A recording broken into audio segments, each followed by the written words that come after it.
সবাই বলে ইব্রাহিম তুমি কি জানো না এগুলো কথা বলে না।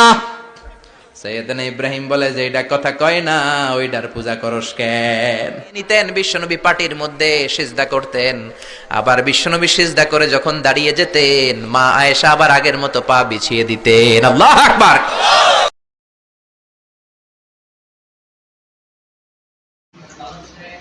প্রিয় দর্শকবৃন্দ, আপনাদের সবাইকে জানাই আন্তরিক শুভেচ্ছা ও স্বাগত। আমরা সবাই জানি ইসলাম একটি পূর্ণাঙ্গ জীবন ব্যবস্থা। এই দিন আমাদেরকে শিখিয়েছে কিভাবে চলতে হবে, কিভাবে কথা বলতে হবে, কিভাবে মানুষকে ভালোবাসতে হবে, কিভাবে আল্লাহর সন্তুষ্ট করতে হবে। আজকের এই আলোচনার মাধ্যমে আমরা চেষ্টা করব কোরআন ও হাদিসের আলো থেকে কিছু শিক্ষা নেওয়ার, আমাদের ভুলগুলো সংশোধন করা এবং সত্যিকার এরপরে বাৎসরিক পূজা অনুষ্ঠানের দিন আসলো। কিছুদিন আগে একটা হয়েছে না সরস্বতী, এটা বোধহয় হিন্দু ভাইদের বিদ্যার দেবী। এরা এক একজনের কাছে এক একটা জিনিস নিয়ে যাওয়া লাগে। আমরা সব জিনিস চাই একজনের কাছে, তিনি কে? এটা কঠিন না সহজ? বিদ্যার জন্য ওই মন্দিরে, সৌন্দর্যের জন্য এই মন্দিরে, খাদ্যের জন্য দুর্গার কাছে, ঝামেলা না? আমরা সব কিছুর জন্য একজনের কাছে যাই, তিনি কে? বাৎসরিক পূজা অনুষ্ঠানে সবাই ইব্রাহিমরে ধরছে, ইব্রাহিম চল আমরা পূজা দিতে যাব। সাইয়েদনা ইব্রাহিম ফানাযারা নাযরাতান ফিন নুজুম, তাকালেন আকাশের, বললেন ইন্নী সাকিম, আমি যেতে পারবো না, অসুস্থ। আমি কি আসলে সুস্থ ছিলেন? অসুস্থ বললেন কেন? কারণ অসুস্থতা দুই ধরনের, চিল্লায় বলেন। একটা শারীরিক আর একটা। সাইয়েদনা ইব্রাহিম মানসিকভাবে প্রচন্ড বিপর্যস্ত ছিলেন, অসুস্থ ছিলেন। এর কারণ গোটা উম্মাত মূর্তির পূজা করে, এই দৃশ্য দেখে কোনো নবী মানসিকভাবে সুস্থ থাকতে পারে? উনি বললেন আমি অসুস্থ, তোমরা যাও। সবাই বলল ঠিক আছে আমরা যাই। ইব্রাহিম তুই আমাদের ঘরের মূর্তিগুলারে পাহারা দে। মূর্তি পাহারাদার একজন ভালো লোক পাওয়া গেছে, মূর্তি পাহারা দেওয়ার জন্য ভালো একজন পাহারাদার পাওয়া গেছে। নাম কথা কন, কথা বুঝতে কষ্ট হচ্ছে মনে হয়। মূর্তি পাহারা দেওয়ার জন্য কারে পাওয়া গেছে? সাইয়েদনা ইব্রাহিম কয় ঠিক আছে আজকে পাহারা দিমু, জন্মের পাহারা, যা তোরা দিতাছি, পাহারা দিতেছি যা। এইবার সাইয়েদনা ইব্রাহিম মূর্তির ঘরে ঢুকলেন। দেখেন কি সুন্দর কথোপকথন আল্লাহ তুলে ধরলেন। আল্লাহু আকবার। মূর্তির ঘরে, দেবীর ঘরে ঢুকে উনি ঘুরে ঘুরে তাকায়, দেখে একটা এমনি হাত আর একটা ব্যাগ, 14-15টা হাত নিয়ে তাকায় আছে। উনি সবগুলার সামনে এভাবে তাকায় আছে, দেখে এক একটা এক এক চেহারা, একটা হাতির গণেশ স্টাইলের, আর একটা এরকম, আর একটা নারীর, আর একটা বাঘের, আর একটা তলোয়ার নিয়ে আইতাছি কোপায় ফেলাম আছে না নাই? সবগুলোর সামনে যায়, যে দেখে আর অবাক হয় কত ধরনের খোদার কাছে এরা কত কিছু চায়। আর যে দেখে প্রত্যেকটার সামনে ডেজার্টস আইটেম, মিষ্টান্ন, এক একটার সামনে রসমলাই, এক একটার সামনে কালো জাম, লাল জাম, রসগোল্লা, চামচাম, দুধ মালাই, মালাই চপ আছে না নাই? যে পানি চলে আসছে নাকি? তো সাইয়েদনা ইব্রাহিম অবাক, কি রে এত মূর্তি, এত ডিজাইন, এত ভাবে এরা অঙ্গভঙ্গি করে আছে, এত খাবার দেয়া, খায় না কেন? সাইয়েদনা ইব্রাহিম ভাবলেন মনে হয় নাগাল পাই না, আমি একটু তুল্লা ধরি। উনি রসমলাইয়ের বাটিটা নিয়ে, যেটা হা করে আছে ওইটার সামনে যায়, কয় খা। কি কয়? বানাই কইতেছি মনে। ফারাগা ইলা আলিহাতিম, মূর্তিগুলোর কাছে গেলেন। ফাকালা আলা তাকুলুন, খাবি না? খাবি না ডারে আমি কিছু খা, কোরআন থেকে বলছে, ঠিক কি না? উনি ভাবলেন ওরা হয়তো খেতে পারে না, নাগাল পাচ্ছে না, কিংবা আমারে দেখে লজ্জা পাচ্ছে। নিজ থেকে রসমলাইয়ের বাটি তুলে ধরলেন, উনি বললেন খা, আর ওগুলা কয় হা হা করে রয়েছে, নরেও না সরেও। উনি মুখের সামনে তুলে ধরে বললেন আলা তাকুলুন, খা। সবগুলার সামনে গেলেন, খা খা। কেউ খায় না, ওগুলো হা করে আছে। সাইয়েদনা ইব্রাহিম বললেন খা, কেউ কথা কয় না। উনি বললেন খাবি না কেন? তাইলে কথা ক। এই যে কষ্ট করে উড়াইলি, মুখের সামনে দিলাম, খাবি না কেন? কথা বল। আল্লাহ তাকুলুন, খাবি না কেন? কথা বল। মালাকুম লা তাতাকাল্লামুন, খাবি না কেন? মালাকুম লা তানতিকুন, হয় খা নয় কথা ক। বলতেই লাগলেন খা খা। প্রত্যেকটা মূর্তির সামনে গেলেন, খা। ওগুলা করে আছে হা, কোনো কথা কয় না। কয় কেন খাবি না? তাহলে কথা ক। খায়ও না, কথাও কয় না। আপনার ছেলে বায়না ধরছে, আব্বা চানাচুর খাও। কি খাও? চানাচুর কিনে দিলেন, এই নে চানাচুর। এখন চানাচুর খায় না। কিরে বাপ খাবি না কেন? কথাও কয় না, খায়ও না, কথাও কয় না। এখন বাকি আছে কোনটা? কথা কর। ফারাগা আলাইহিম দারবাম বিল ইয়ামিন, ডান হাতে কোপানো শুরু করলেন। ইচ্ছা মতো ঘুষি কিল মারতে মারতে মূর্তিগুলার সাইজ। ফারাগা আলাইহিম দারবাম বিল ইয়ামিন, এক একটা নবীর হাতে জান্নাতি শক্তি দিয়েছে কে? খা নাইলে কথা ক, খায় না, কথাও কয় না, বাকি আছে মাইর। মারতে শুরু করলেন, মারতে মারতে সব শেষ। তারপরে খুঁজে পেলেন একটা কুড়াল। কি পাইলেন? কুড়াল দিয়ে মারতে আরো সুবিধা, খালি এটারে এভাবে মারে ওইভাবে মারে, মারতে মারতে যতগুলো মূর্তি ছিল সবগুলো মেরে বড় মূর্তিটার গায়ে মারতে যাবে, in the meantime stop, না এটারে মারো। ফাজআলাহুম জুদাদান, সবগুলোরে টুকরা টুকরা, ইল্লা কাবীর আল্লাহুম, বড়টা ছাড়া ওইটারে রেখে দিলেন। আর বুদ্ধি করে কুড়ালটারে বড়টার কাঁধে ঝুলাইয়া দিলে, বড় মূর্তিটার কাঁধের মধ্যে ঝুলাইয়া দিলেন। ঘটনাটা সুন্দর হয়েছে না? কেমন যেন মনে হয় এটা কোপাইয়া দাঁড়া রয়েছে বাপের বেটার মতো। বড় পূজার শেষ, পূজার দিনক্ষণ শেষ। বিকেল বেলা পূজা মণ্ডপ থেকে সব এসে দেখে সর্বনাশ। পাহারাদার ইব্রাহিম কই, আনতা ফাআলতা হাযা বিআলিহাতিনা ইয়া ইব্রাহিম। ইব্রাহিম, সর্বনাশ কে কইছে? তুই কইছত নি? আইনো বড়টাই কইছে, ওইটাতে জিজ্ঞেস করো। বাল ফাআলাহু কাবীরুহুম হাযা ফাসআলুহুম ইন কানু ইয়ানতিকুন। কোরআন থেকে বলছি, আমি করি নাই। ওই দেখ কুড়ালটা কার কান্দে? বড়টার কান্দে, ওইটারে জিগা। সবাইকে খাইছে। সবাই বলে, ইব্রাহিম তুমি কি জানো না এগুলো কথা বলে না? সাইয়েদনা ইব্রাহিম বলে যে এটা কথা কয় না, ওইটার পূজা করস কেন? যেটা কথা বলে না, যেটা নিজেরাই নিজেদেরকে মায়ের থেকে বাঁচাতে পারে না, নিজেরাই নিজেদেরকে রক্ষা করতে পারে না, তোরে কিভাবে রক্ষা করবে? এগুলোর পূজা কেন করিস? ফাবুহিতাল্লাযী কাফার, কারো কোনো জবাব নাই, লা জবাব। সবাইকে, ইব্রাহিম তুই বড্ড বেড়ে গিয়েছিস, তোরে নমরুদের কাছে নেওয়া হবে, রশি দিয়ে পেঁচিয়ে নমরুদের কাছে নেওয়া হলো। নমরুদের নাম শুনছেন? শোনেন নাই বোধহয়, শোনেন নাই? পৃথিবীতে 4 জন বাদশা ছিল, যারা গোটা বিশ্বের বাদশা। গোটা বিশ্বের 2 জন কাফের, 2 জন মুমিন। মুসলমানের একজন হচ্ছে যুলকারনাইন, আরেকজন হচ্ছে সাইয়েদনা সুলাইমান। কাফেরের একজন হচ্ছে বাখতানাসার, আরেকজন হচ্ছে নমরুদ। এই নমরুদের কাছে নিয়ে যাও, রশি দিয়ে বেঁধে। এবার নমরুদের সাথে কি ডায়ালগ মারছে এটা তো আর কোরআনে নেই। কথা কও, এটাও আছে। নমরুদ বলে, ইব্রাহিম শুনলাম তুমি নাকি আমাদের খোদাগুলোরে মারছো, তুমি নাকি কোন আল্লাহর ইবাদত করো, তুমি নাকি কোন নতুন রবের তথ্য নিয়ে আমাদের বাবেল নগরীতে আগমন করেছো। আমি ছাড়া কোন খোদা আছে বলে তো আমি শুনি নাই। এই বাবেল নগরীতে আমি ছাড়া কোন খোদা আছে আজকে নতুন শুনলাম। কে তোমার খোদা? কি তার পাওয়া? এবার ডায়ালগ মারা শুরু করলেন সাইয়েদনা ইব্রাহিম। সাইয়েদনা ইব্রাহিম বললেন, রব্বি আল্লাযী ইউহয়ী ওয়া ইউমীত, আমার রব এমন রব যিনি জীবন দেয় আবার মরণও দেয়। জীবন দেয় কে? মরণ দেয় কে? নমরুদ বলে, তাই তোমার আল্লাহ জীবন দেয় মরণ দেয়? আনা উহয়ী ওয়া উমীত। এবার নমরুদ ডায়ালগ মারতেছে, খালি ডায়ালগ। আনা উহয়ী ওয়া উমীত, আমিও তো জীবন দেই, আমিও তো মরণ দেই। সাইয়েদনা ইব্রাহিম বললেন, তুমিও যদি আমার আল্লাহর মতো জীবন দাও মরণ দাও তাইলে দেখাও। নমরুদ জেলখানা থেকে 2 জন ফাঁসির আসামিকে ধরে এনে একটা ধারালো ছুরি নিয়ে প্রথম আসামির পেটের ভিতরে ধা করে ছুরিটা ভরে দিয়েছে। ফিনকি দিয়ে রক্ত ছুটলো। লোকটা ছটফট ছটফট ছটফট করতে করতে দুনিয়া থেকে বিদায়। এবার পেট থেকে ছুরিটা বের করে দ্বিতীয় আসামির পেটের মধ্যে ঢুকাতে যাবে ধা করে। In the meantime stop, ঢুকায় নাই, পেটে ঢুকাইতে যেও ঢুকায় নাই। তো ইব্রাহিম, এই যে দেখো তোমার সামনে প্রথম লোকটারে আমি জীবন মৃত্যু দিলাম, আর এটারে মৃত্যুর পথ থেকে বাঁচাই, এটারে আমি জীবন দিলাম। প্রথমটারে দিলাম জীবন, পরেরটারে দিলাম, প্রথমটারে দিলাম মরণ, পরেরটারে দিলাম জীবন। তোমার রব যেরকম করে জীবন দেয় আর মৃত্যু দেয়, আমিও জীবন দেই, আমিও মৃত্যু দেই। চিল্লায় পড়েন নাউযুবিল্লাহ। সাইয়েদনা ইব্রাহিম বিপদে পড়ে গেলেন। তাই তো, আসলেই তো প্রথম লোকটারে মৃত্যু দিল, দেয় নাই? কথা কন, ছুরি মেরে রক্ত বের করে ওর মৃত্যু দেয় নাই? পরের লোকটারও একই ভাবে মৃত্যু দিতে যে সেখান থেকে বাঁচিয়ে জীবন দিল। ভেজাল আছে না নাই? এবার সাইয়েদনা ইব্রাহিম বলে, ফাইন্নাল্লাহ ইয়াতি বিশ-শামসি মিনাল মাশরিকি ফাআতি বিহা মিনাল মাগরিবি ফাবুহিতাল্লাযী কাফার। সাইয়েদনা ইব্রাহিম বললেন, বুঝলাম তুমি আমার আল্লাহর মতো জীবন দাও, বুঝলাম তুমি আমার আল্লাহর মতো মরণ দাও, কিন্তু নমরুদ খেয়াল করে শোনো, আমার আল্লাহ প্রতিদিন সকাল বেলায় পূব আকাশ থেকে জল জলে সূর্যটা উঠায়।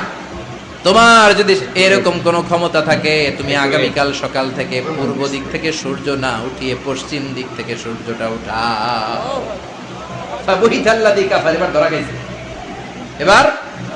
এবার জায়গার মধ্যে ধরা, একেবারে স্টপ, লা জবাব। নমরুদের মুখে কোনো জবাব নাই। এবার নমরুদের মেজাজ নরম নাকি গরম? এক মিনিট কথা কয়। গরম মেজাজ নিয়ে কয় হাররিকু, এটারে আগুনে জ্বালা, এটারে আগুনে ফেল। নমরুদ বুঝে নাই যে আগুনের মালিক কে। বিশাল আগুনের কুণ্ডলি পাকিয়ে সাইয়েদনা ইব্রাহিমকে আগুনের মধ্যে ফেলে দেয়া হলো। হাতের মধ্যে রশি, এক মিনিট পায়ের মধ্যে রশি, সারা দেহের মধ্যে রশি পেঁচিয়ে আগুনের কুণ্ডলিতে ফেলে দেয়া হলো। মুহূর্তের মধ্যে আগুনের প্রজ্বলন শক্তি ওই রশিগুলোকে জ্বালিয়ে পুড়িয়ে সারখার করে দেয়, কিন্তু সাইয়েদনা ইব্রাহিমের দেহের একটা পশমও জ্বালায় না। যে রশি দিয়ে টাইট করে পাচ্ছে, ওনার দেহের সাথে লাগানো টাচ করা রশি, ওই রশি জ্বলে যায়, কিন্তু সাইয়েদনা ইব্রাহিমের পশম জ্বলে না। চিল্লায় পড়েন আল্লাহু আকবার। যদি তোমাদের মাঝে কেউ ইব্রাহিমের মতো ঈমান আনিতে পারো, অগ্নিকেও পুষ্প বলে পরিণত করিতে পারো, ঠিক কিনা? মুসার মতো ঈমান হলে রাস্তা হবে সাগর জলে, ইউসুফের মতো ঈমান হলে একে একে দরজা খোলে। সাইয়েদনা ইব্রাহিমের মতন ঈমান যদি আজও থাকে বিদ্যমান, এক মিনিট অগ্নিকুণ্ডে দেখতে পাবে খুবসুরতে ফুল বাগান, ঠিক কিনা? ওই ঈমানটা দরকার। ওই ঈমান যদি ঈমানের মতো হয়, আগুনের কুণ্ডলকে ফুল বাগান বানিয়ে দিবে কে? সাইয়েদনা ইব্রাহিম বসে রইলেন। নমরুদ কয় আরো আগুন জ্বালা, এলাকার বড় বড় গাছগুলো তক্তাগুলো কেটে আগুনের কুণ্ডলিতে ফেল। তক্তা লাকড়িগুলো আগুনের কুণ্ডলিতে ফেলা মাত্র দাউ দাউ করে লাকড়িগুলোকে, তক্তাগুলোকে আগুন জ্বালিয়ে দেয়, কিন্তু সাইয়েদনা ইব্রাহিমকে জ্বালায় না। সুবহানাল্লাহ। আগুনের মালিক কে? ওই আল্লাহ আজও আছে না নাই? তিনি আগুনরে অর্ডার করলেন, সৃষ্টি শুরু থেকে তোকে একটা ধর্ম দিয়েছি, সব জ্বালিয়ে দেয়া, পুড়িয়ে দেয়া, আজকে কয়েকদিনের জন্য তোর ধর্মটাকে আমি স্টপ করে দিলাম। চিল্লায় পড়েন আল্লাহু আকবার। কুলনা ইয়া নারু কুনি বারদান ওয়া সালামান আলা ইব্রাহিম। আল্লাহ বললেন আগুন খবরদার, এক মিনিট আমার ইব্রাহিমের গায়ের যেন পশম না পুড়ে যায়, কারণ ইব্রাহিমের সন্তান হবে ইসমাইল, আর ওই ইসমাইলের বংশে আমি পাঠাবো আখিরি জামানার পয়গাম্বার। ইব্রাহিমের জন্য কিছু না হয়, কোন ইবারদা ঠান্ডা হয়ে যা, কি হয়ে যা, কিন্তু এত বেশি ঠান্ডা হবি না যাতে ইব্রাহিমের সর্দি না লেগে যায়। সুবহানাল্লাহ। আগুন বলে আপনি বললেন কোন ইবারদা ঠান্ডা হ, আবার কোন এত ঠান্ডা হবি না যাতে সর্দি না লাগে। কেমন ঠান্ডা হবো? আল্লাহ বললেন সালামান আলা ইব্রাহিম, সালাম হয়ে যা, শান্তির গুলবাগিচা হয়ে যা, এয়ার কন্ডিশন নাতিশীতোষ্ণ হয়ে যা। চিল্লায় পড়েন আল্লাহু আকবার। 40 দিন ছিলেন এই আগুনের কুণ্ডলিতে, কিচ্ছু হয় না। সুবহানাল্লাহ পড়বেন না? শেষ জীবনে উনি ওনার নাতিপুতিদের সাথে গল্পের সময় বলতেন যে আমার জীবনে সবচেয়ে আরামদায়ক সময় কাটিয়েছি আমি ইব্রাহিমের আগুনের, নমরুদের আগুনের কুণ্ডলির ভেতরে থেকে। চিল্লায় এখন সুবহানাল্লাহ। তার মানে পুরো আগুনের কুণ্ডলির গুলবাগিচা বানিয়ে দিয়েছে কে? ওনার জীবনের শ্রেষ্ঠ সময় নাকি এটা? সবচেয়ে আরামসে নাকি কাটিয়েছে এই আগুনের কুণ্ডলির ভেতরে। চিল্লায় পড়েন আল্লাহু আকবার। এবার আল্লাহ ডেকে বলেন নমরুদ অনেক হয়েছে, আর না, অনেক চান্স তোমারে দিছি আমি, অনেক ছাড় দিছি, মাগার ছেড়ে দিব না। আল্লাহ কি দেয়? ছাড় দেয়, ছেড়ে দেয় না। মনে থাকবে? চিল্লায় বলেন তো আল্লাহ কি দেয়? কি দেয় না? নমরুদরে এতক্ষণ ধরে কি দিছে, কিন্তু কি আল্লাহ ছেড়ে দিবে? কথা বলেন। আল্লাহ বলে তোরে মারতে আমার কামান লাগবে না, গোলা লাগবে না, ফেরেশতা লাগবে না, তলোয়ার লাগবে না, নমরুদ তোরে মারবো আমি ল্যাংড়া মশা দিয়া। ফাআরসালাল্লাহু তাআলা বাউদা, আল বাউদাতু জুনদুম মিন জুনুদিল্লাহ। এই মশাগুলো আল্লাহর সৈনিক। কথা কন। এই মাছিগুলো আল্লাহর সৈনিক, এই সাপ আর ব্যাঙগুলো আল্লাহর সৈনিক, এই বাতাস আল্লাহর সৈনিক। এই মাটি আল্লাহর সৈনিক, মাটি যদি কাঁপাকাঁপি শুরু করে বসে থাকা যাবে? কথা কম। ভূমিকম্প হইলে সব দৌড়াদৌড়ি আছে না নাই? আগুন লাগলে দুর্ঘটনা আছে না নাই? বাতাস যদি 70 থেকে 80 কিলোমিটার বেগে ছুটে আসে দুর্ঘটনা আছে না নাই? ফারসালাল্লাহু বাউদা, আল্লাহ একটা ল্যাংড়া মশা পাঠালেন। এই ল্যাংড়া মশা নাকের ভেতর দিয়ে ঢুকে মস্তিষ্কের মাঝখানে যে কামড়াতে শুরু করেছে। মশার কামড় খাইছেন না আপনারা? শীতকালে যখন আমরা কম্বল মোড়া দিয়ে ঘুমাই, কানের সামনে যখন পন পন শুরু করে কেমন লাগে? কি বিরক্তি লাগে না? আবার ছেড়ে টেরে আবার শুই, আবার পন পন। সেই পন পনের আওয়াজই আমাকে সহ্য হয় না। ওই মশা নাকি দিয়ে ঢুকে এদিকে কামড়া, ওই বেড়ার কেমন লাগে? কথা কন। নাকের ভিতর দিয়ে মশা ঢুকে ভিতরে ফুট ফুট ফুট ফুট করে কামড় মারে।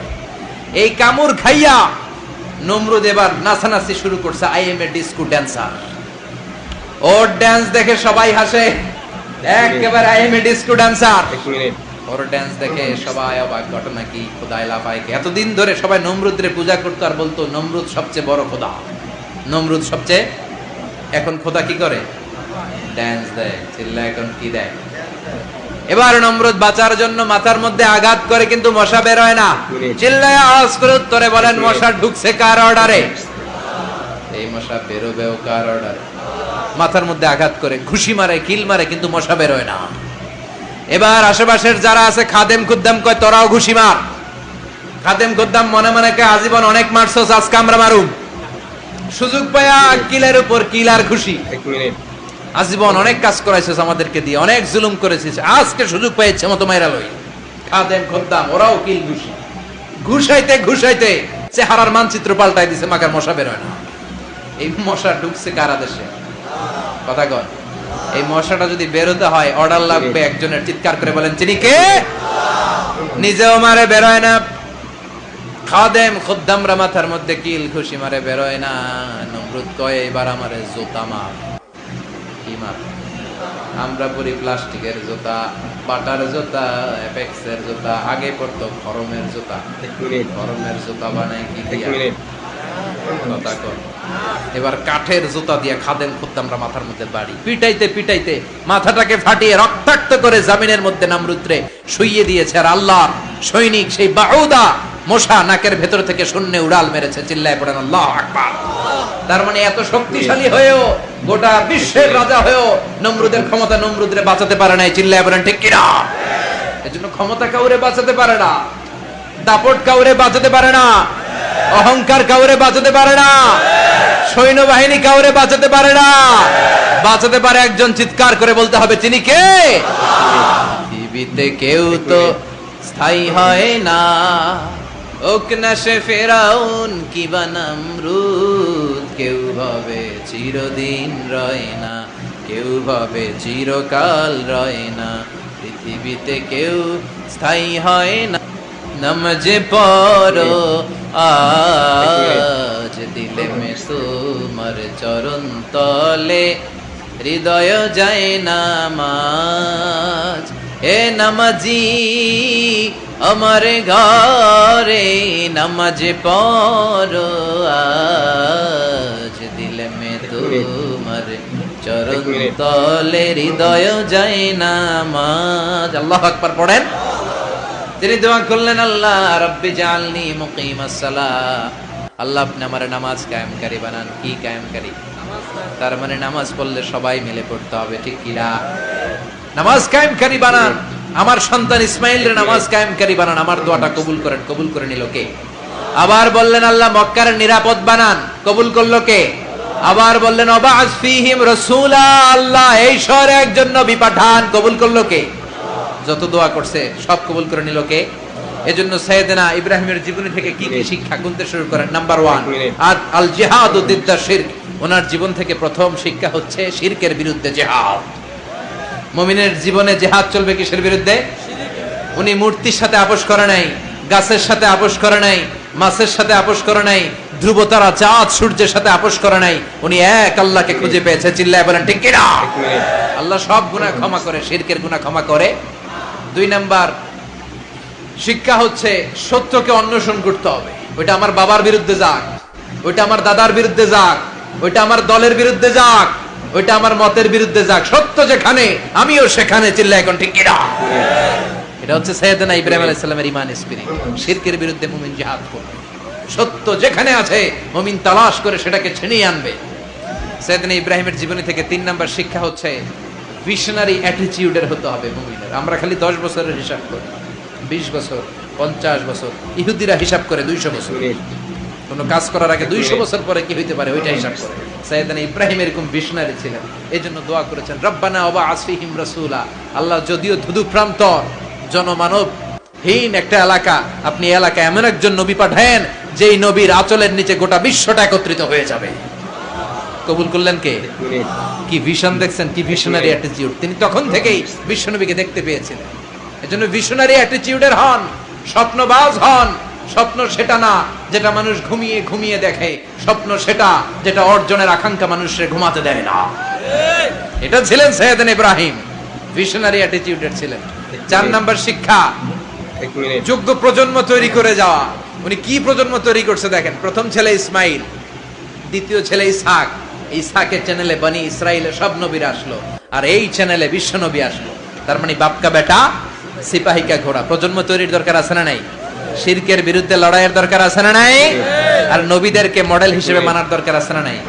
আমাদের মডেল কি কবিরা না নবীরা? নায়করা না নবীরা? নেতা নেত্রীরা না নবীরা? আমরা যেন নবীদেরকে মডেল হিসেবে মেনে জান্নাতে উপযুক্ত হতে পারে। আল্লাহ তুমি তৌফিক দাও।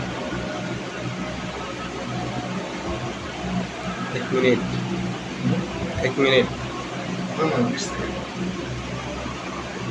কি ঘর ছিল, টাকা নাই, পয়সা নাই, দামি বিছানা নাই, ফার্নিচার নাই, জুয়েলারি নাই, অর্নামেন্টস নাই, কিন্তু বিশ্বনবীর ঘরের মধ্যে সুখ আর শান্তি আছে না নাই? সুখ আর সুখ। ফজরের নামাজ পড়ে এসে নিজেই মা আয়েশার সাথে রান্না করতে বসে যেতেন, নিজের তলোয়ার বের করে পেঁয়াজ কাটা শুরু করতেন বিশ্বনবী। আল্লাহু আকবার। বিশ্বনবী গ্লাসের যেই মা আয়েশা গ্লাসের যেই জায়গায় ঠোঁট লাগিয়ে মুখ লাগিয়ে পানি পান করতেন, ওই জায়গাটা খুঁজে খুঁজে বিশ্বনবী আবার ওই জায়গায় ঠোঁট লাগিয়ে পানি পান করতেন। কোন সুবহানাল্লাহ। আবার গোশত খাওয়ার পর বিশ্বনবীর স্ত্রী মা আয়েশা হাড্ডি চুষতেন, চষে ফেলে দেওয়া হাড্ডিটা বিশ্বনবী আবার হাতে নিয়ে চষা শুরু করতেন। আল্লাহু আকবার। কি শান্তি, কি সুখ। মা আয়েশাকে বিয়ে করার আগে মা আয়েশার চেহারাটা বিশ্বনবীর কাছে জিবরাইল এনে বলল, ইয়া রাসূলুল্লাহ আখবিরনি, আমাকে বলেন মেয়েটাকে দেখতে কেমন লাগে। বিশ্বনবী বললেন, কার মেয়ে? আপনার বন্ধু আবু বকরের মেয়ে। কেন এনেছো? আল্লাহ ডাইরেক্ট প্রপোজাল দিয়েছে, ডাইরেক্ট প্রপোজ করেছে বিয়ের জন্য। বিশ্বনবী বললেন, তাই নাকি? জিবরাইল বললেন, হ্যাঁ ইয়া রাসূলুল্লাহ, আমি হলাম বিয়ের ঘটক, আল্লাহ হলেন বিয়ের কাজী। বিশ্বনবী বললেন, তুমি যদি বিয়ের ঘটক হও, আল্লাহ যদি হয় কাজী, আমি মুহাম্মদ রাজি। আল্লাহু আকবার। বিয়ে হয়ে গেল। ঘরে দামি কিছু নাই, ফার্নিচার নাই, টাকা পয়সা নাই, কিন্তু বিশ্বনবীর ঘরের মধ্যে সুখ আছে না নাই? বিবিদেরকে এত ভালোবাসতেন, কোনোদিন মারামারি করেন নাই, যৌতুকের জন্য পিটান নাই, কোনোদিন গায়ে হাত তোলেন নাই। কোন ঠিক কিরা? এক একজনকে বিশ্বনবী প্রাণ ভরে ভালোবাসতেন। বিবিরাও বিশ্বনবীর কাছে আবদার করতেন, নানা ধরনের আবদার। বিশ্বনবী সেগুলো পূরণের চেষ্টা করতেন। আবার মাঝে মাঝে রাত্রিবেলা মা আয়েশার সাথে দৌড়াদৌড়ির প্রতিযোগিতা করতেন। কোন সুবহানাল্লাহ। সহিহ হাদিস, মা আয়েশা তখন চিকন ছিল। এক মিনিট। তাহাজ্জুদের সময় বিশ্বনবী উঠে মা আয়েশারে বললেন, আয়েশা ও আমার কলিজার টুকরা হুমায়রা। মা আয়েশাকে আদর করে বিশ্বনবী হুমায়রা বলতেন। হুমায়রা মানে যেই মহিলা রেগে গেলে, খুশি হয়ে গেলে, রাগের চোটে, খুশির চোটে দুইটা গাল আনার ফলের মতো টকটকে লাল হয়ে যায়। কোন সুবহানাল্লাহ। মা আয়েশা রেগে গেলে গালগুলো লাল হয়ে যেত, গাল দুইটা টকটকে লাল আকার ধারণ করত। বিশ্বনবী তাকে হুমায়রা বলতেন, হুমায়রা মদিনাতে কেউ জেগে নাই, চলো না আমরা দৌড় দৌড় খেলি। মা আয়েশা মহা খুশি, কারণ সব বিবিরাই চায় স্বামীরা একটু রোমান্টিক হোক। কোন ঠিক কিনা? সব বিবিরাই চায় স্বামী আমার দিকে স্পেশাল নজর দেখ। সব বিবিরা চায় স্বামী আমাকে নিয়ে পারলে একটু রেস্টুরেন্টে ঘুরতে যাক, স্বামীরা পারলে আমারে একটু বেড়াতে নিয়ে যাক। এরকম আবদার বিবিদের কাছে আছে না নাই? কিন্তু এমনও অনেক স্বামী খুঁজে পাবেন, বছরের পর বছর যায়, বিবিরে সালামও দেয় না। আছে না নাই? খিটখিটে মেজাজ, মেজাজ দেখায়, ধমক দেয়, আবার যৌতুকের জন্য পিটায়। আছে না নাই? জোরে বলেন, আছে না নাই? শয়তান দিল যৌতুক, কোরআন দিয়েছে মোহর। আমরা এখন মোহর ছেড়ে দিয়ে যৌতুকের পেছনে হাঁটি। জোরে বলেন ঠিক কিনা? যৌতুকের চেয়ে জঘন্য অপরাধ সমাজে নাই। কুকুরের গোশত খাওয়া যত গুনাহ, যৌতুক তার চেয়েও বেশি গুনাহ, ঠিক কি না? কুকুরের গোশত খেলে একটা গুনাহ হয়, হারাম খাওয়ার গুনাহ হয়, কিন্তু যৌতুক খেলে দুইটা গুনাহ হয়। এক হলো হারাম খাওয়ার গুনাহ, দুই হচ্ছে শ্বশুর বাড়ির উপরে জুলুম করার গুনাহ। জোরে বলেন ঠিক কি না? মা আয়েশা বললেন, ইয়া রাসূলুল্লাহ, আমি দৌড়াদৌড়িতে রাজি। বিশ্বনবী বললেন, লেটস স্টার্ট দ্য কম্পিটিশন, চলো কম্পিটিশন শুরু করি। ওই যে মদিনার মসজিদের পাশে বড় একটা পিলার দেখা যায়, ওই পিলারের মধ্যে কে যে আগে ধরতে পারে রে আয়েশা, চলো আমরা দৌড় দেই। বিশ্বনবী বললেন, ওয়াহিদ ইসনাইনি সালাতা, 1 2 3 লেটস গো, চলো দেই দৌড়। বিশ্বনবী অপেক্ষাকৃত মোটা ছিলেন, মা আয়েশা চিকন ছিলেন। মা আয়েশা দৌড় দিলেন, বিশ্বনবীকে পেছনে ফেলে ওই পিলার ধরে মা আয়েশা ফার্স্ট হয়ে গেলেন। কোন সুবহানাল্লাহ। মা আয়েশা মহা খুশি, খিলখিলিয়ে হাসছেন। বিশ্বনবী মুচকি হাসতেন। আমার নবী কখনো খিলখিলিয়ে হাসেন নাই, আমার নবী সব সময় মুচকি হাসতেন। মুচকি হাসলে বিশ্বনবীর ঠোঁটও দেখা যেত, হালকা একটু দাঁতও দেখা যেত। পরে আল্লাহু আকবার। সব সময় তিনি তাবাসসুম পছন্দ করতেন। বিশ্বনবী বললেন, ঠিক আছে, আনতিল ফাইজা, তুমি বিজয়ী হয়েছো।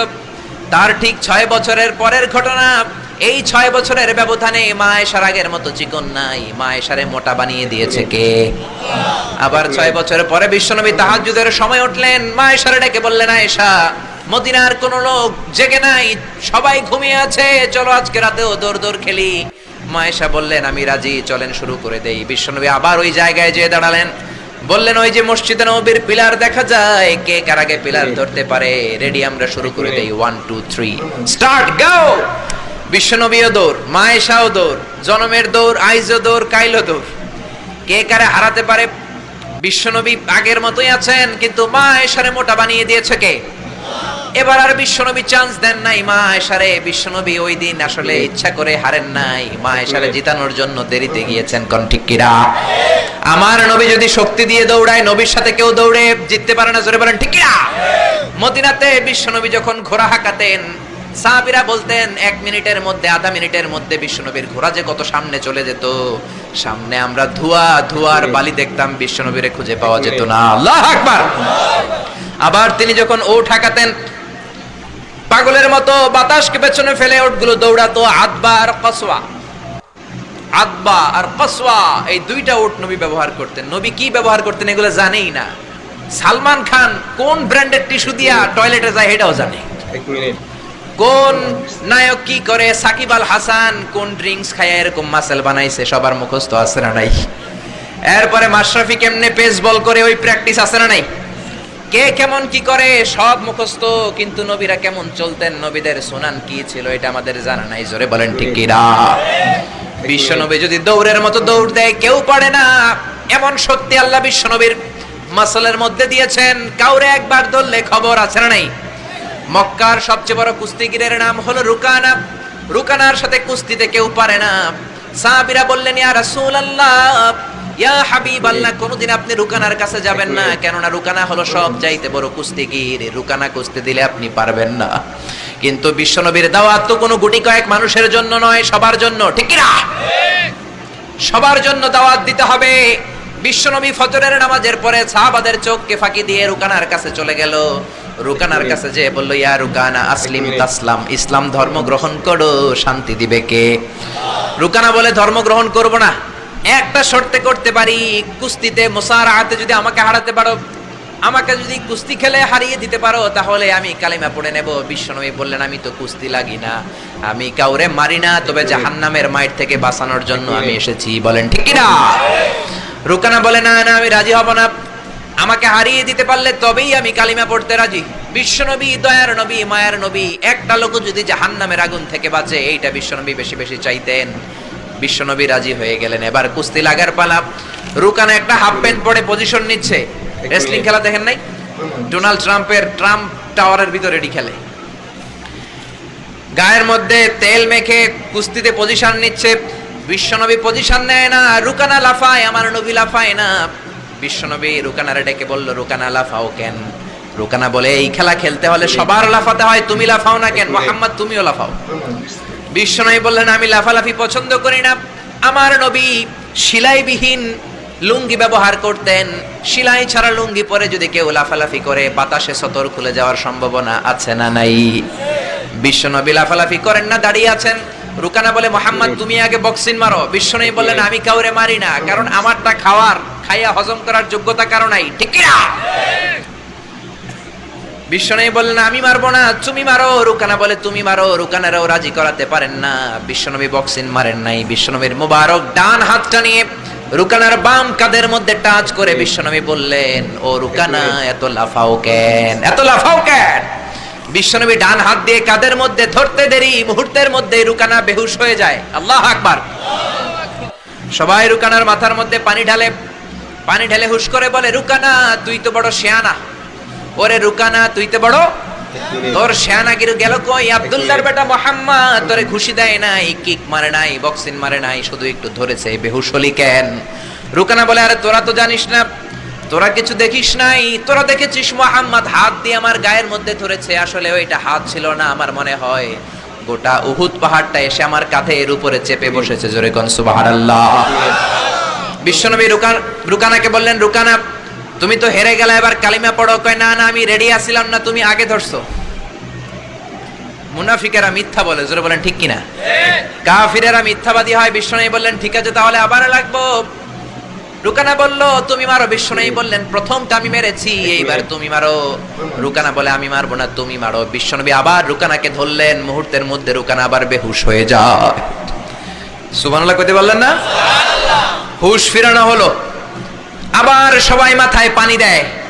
আর জেগে ওঠার পরে বলে, রুকানা তুই তো বড় শিয়ানাগিরি গেল কই? 1 মিনিট। রুকানা বলে, আবার ওই যে উহুদ পাহাড় আমার কাঁধের উপরে চেপে বসেছে, তোমরা তো খালি চোখে দেখো নাই। বিশ্বনবী বললেন, এবার কালিমা পড়ো।